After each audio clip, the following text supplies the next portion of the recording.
Learn the use of Ibite. Ibite means to borrow as a verb in sentences.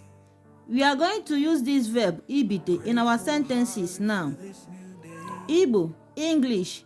The first sentence says, Maazị Okeke chọrọ ibite ego maka ọrụ ugbo ya.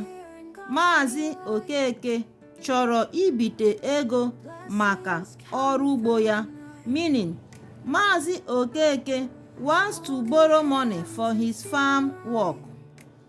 Ọ chọrọ ibite ya n'ụlọ akụ. Ọ chọrọ ibite ya n'ụlọ akụ, meaning he wants to borrow it in the bank.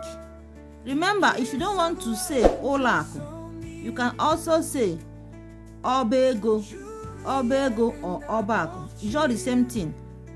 They all means bank in English. Ọ chọrọ ibite otu nde naira. Ọ chọrọ ibite otu nde naira, meaning he wants to borrow 1 million naira. See 1 million in brackets. Now you can see that our verb is ibite. It means to borrow in English. We also use the same color marker to identify same words, both in Igbo and in English, for easy understanding.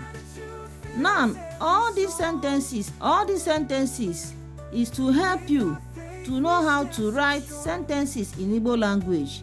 For instance, you can take one person and narrate everything about him, like we did here about Maazị Okeke, that he wants to borrow money.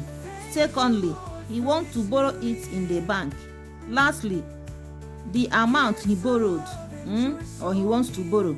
So you can use one person, and make your sentences. Even if it's up to 10 sentences, you can use a person and make up to 10 sentences. So like and share our videos. Follow us for more. Bye.